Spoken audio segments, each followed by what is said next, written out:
Сәлеметсіздер ме? Бүгін сіздермен қыста сақтауға арналған өте дәмді лимонад, яғни мохито дайындаймыз.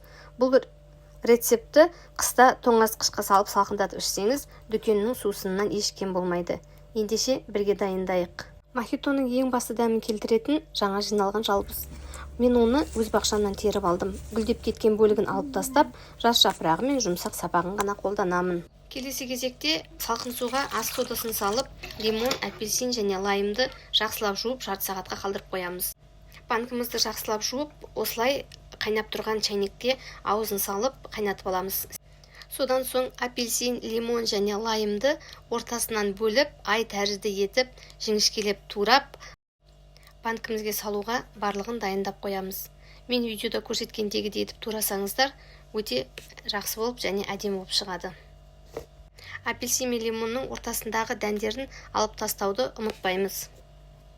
Сол уақытта банкілерімізді де кезек-кезек қайнатып дайындап аламыз. Содан соң алдымен банкіге жалбызды саламыз және сол салған жалбызымызды банкінің ішіне қолымызбен мыжып жібереміз. Себебі мохитомызға дәмі өте ерекше дәм беріп, өзінің хош иісін беріп тұруы үшін. Жалбыздың үстіне 1-3 литрлік банкіге жарты апельсин, жарты лимонымызды саламыз. Ортасында кетіп қалған дәндері болса алып тастаймыз.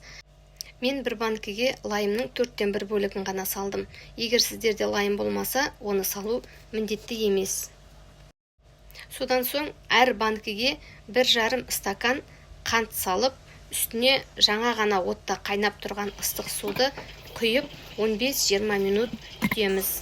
Рецепт ұнап жатырса, маған лайк басып, комментарий қалдырып, тіркеліп кетіңіздер.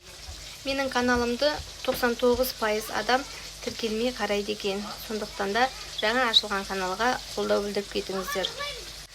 Алдағы уақытта сіздерге қажетті пайдалы ақпараттар салып отыратын боламын. 20 минут уақыт өтті. Содан кейін міне банкінің аузын осындай қақпақпен жауып, ішіндегі суын құйып аламыз кастрөлге. Барлығын бірге құйып алып, газге қойып қайтадан қайнатамыз да банкімізге қайтадан құйып шығамыз. Банкіге құйылған суларымызды қайтадан кастрөлге құйған уақытта ішіндегі салған жаңағы лимон, апельсиндеріміз түсіп кетпес үшін осындай қақпақты пайдаланамыз. Негізі бұндай қақпақтар дүкендерде арнайы сатылады. Менде ондай қақпақ болмағандықтан кәдімгі резиновый қақпақты алып, пышақпен тесіп, осылай етіп құямын.